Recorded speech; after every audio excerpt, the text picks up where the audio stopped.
Oh, it's windy. Will you hear me? I have this new conversation buddy in the last week, and he called me a super being. I'll explain how that could be a reference to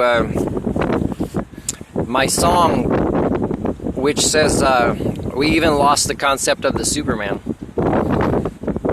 The concept of humanism is to develop our potential to keep growing as beings with potential, and potential that we know is untapped. And that doesn't mean raping and counter-terraforming the planet. It's work up here.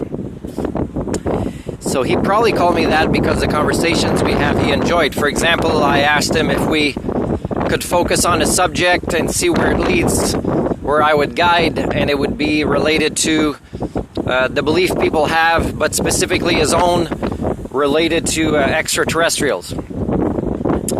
And at the end of the conversation, where I kept the focus and the track of it, I thanked him because it led to new ideas for me, that if there was, and these are what-if scenarios, if there was an extraterrestrial species and they behave or don't behave like most people, or what he also might think they have done or not done, and what their motivations were, we kind of progress that conversation to the point that maybe if they are sentient and sapient, they don't wish us harm, they will protect the earth before we do something irreversible based on their motivation for being here. Is it kind of made sense, the conversation, right? That this is how an extraterrestrial species would behave.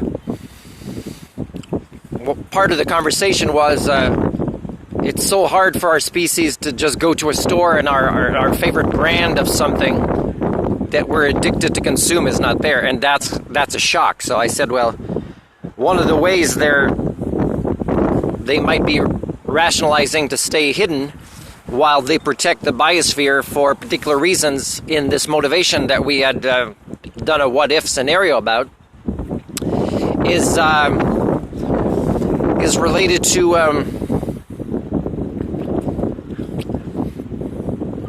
I lost my train of thought because I wanted to kind of see if you guys had a chance to enjoy the view and not get the wind too much to get the sound. But so if we are in shock with just a tiny change, let's say in our shopping habits, and yet we don't grasp how huge it would be, an entire change of paradigm, and how it would send our proto-society, because we have never developed the first type of technology up here, human thinking tools leading to a human operating system with sentience and sapience in a resilient way, and without making effort that would come naturally to us as a species. Then if extraterrestrials present themselves, yeah, we'd go into shock, we'd act in ways that would destroy our societies even quick. Some would try to attack these extraterrestrials if they existed.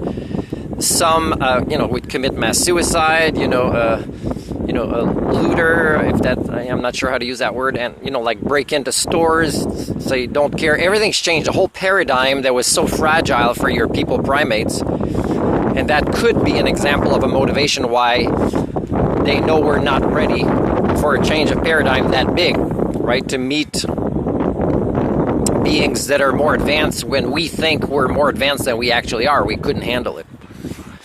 So this friend talked about this, and it made me think that maybe it's time to do this vlog that I've wanted to do, because he enjoys the conversation, and I'm giving him tips on how to, let's say, participate in conversations where it's a new subject to him, and how to stop them sometimes for probing questions, and to make sure that he stays on track and does his learning as he becomes passionate about the conversations of other subjects.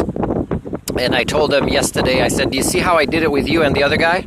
Where you guys were talking about things where as a local I didn't know what it was, and I had to stop you guys to reference it so I could be a good listener and learn all the things that you had as elders to me to share in your stories. So that could be, even before that part, he called me a super being from before. Now, for me, that's a compliment in the sense that I've pursued my potential, right, to develop this. But again, in previous vlogs, I've said I don't believe the concept of humanism is possible anymore for our species because, well, for one reason, is humanism is defined as our ability to solve our own problems, and we can't do that anymore. So let's say extraterrestrials came, right? Let's say they just arrived, but they'd been studying us through our, waves we send into space.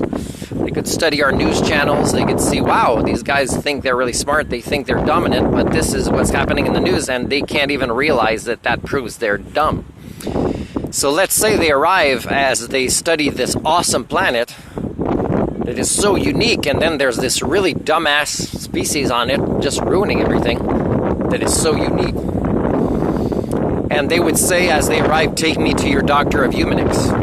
Now, whoever is in authority where they land, and I believe they would have probably made contact with me before, but as they are seen arriving, they would, in this what-if scenario, but as they're seen arriving, they must go through this process and study even more how you guys would, let's say, think it's about a Japanese university or Springfield College, or what's the other one called, Northwestern, I'm not sure. All three of those, by the way, I did send an email some months ago saying, hey, I'd like to come in as a visiting scholar, and here's my credentials in Humanics as I define it, and the teachings that I could bring.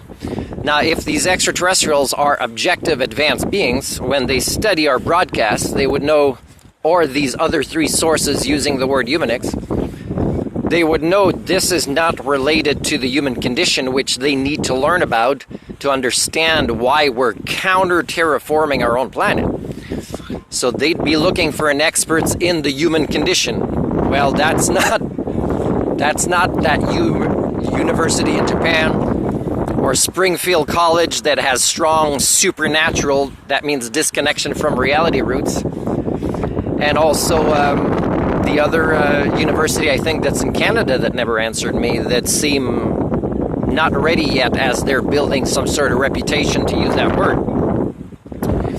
But they never will later either. So, of course, I said these extraterrestrials would have contacted me first, because if they're good at what they do, they would know, hey, they call themselves human, they do variations of searches, they'd come up with Humanics, they'd come up with my YouTube channel, for example, and other sources I put online, then they'd compare with others, using the word humanity, Humanics, as defined by various ways, they'd counter-reference these other words, they'd observe the behaviors if they match, and then they'd see this Dr. Humanics guy is the most objective. He's the one we need to consult to see if, let's say we want to help this planet, as Martin being a representative of not just the planet, which he says comes first, but also his own species that he shares DNA with, so that, he can help us make a fair evaluation, because, they'll be outraged with how we are behaving with other life forms other than our own that show higher signs of various forms of intelligence than our own, and how we treat them. And of course, these extraterrestrials, with my help, will also kind of find a lot of the data that proves that a lot of the patterns we have now are just worsened, but they've been there since our origins. Meaning that we never really thought these were things to work on.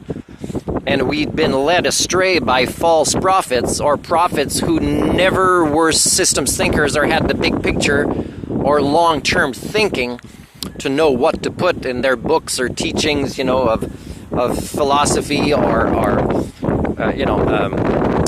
what they consider to be higher ethics, and how we have progressed so slowly, and in fact, we devolve as based to the modernity that we contribute to.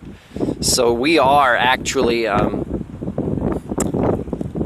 in the process of devolving within a lifespan. This is a pretty rare phenomenon for extraterrestrials to want to study. So this species are devolving. They're actually devolving in mimetics affecting their genetics and therefore their physiology, and how they can use this physiology effectively to, let's say, save themselves or try to catch up to the modernity that they've fallen behind on. And, I believe they will have already contacted me and say, we are arriving with a bigger ship that will be observed, and we'll go through this process, and then we'll tell them that we eventually decided to work with you. And I've already, you know, in my fun ways to use my imagination, I've already ran various scenarios of how I can be productive in this what-if scenario if it ever happened, and how, you know, a lot of my triggers would come up about how I've been treated by my own species, but still that I believe that I would be objective enough to understand that, you know, even if the final analysis is we don't deserve to be in this biosphere, it doesn't mean everybody has to go or die or taken somewhere else or just, you know, disintegrated or and composted. You know, it doesn't mean this. It's actually that there's still some potential left in us. It's just we're not going to be the same after. So that's kind of understanding the efficient recycling, I don't want to use the word economy, of the biological world. And it's not stuff we can understand, and we definitely don't visualize ourselves being used by more complex systems such as exists on Earth, or that would be brought about by these extraterrestrials to kind of transform us in a way that is productive for the biosphere, but that also means that we will never exist as who we are right now, and that is a fair kind of outcome to a species that has failed.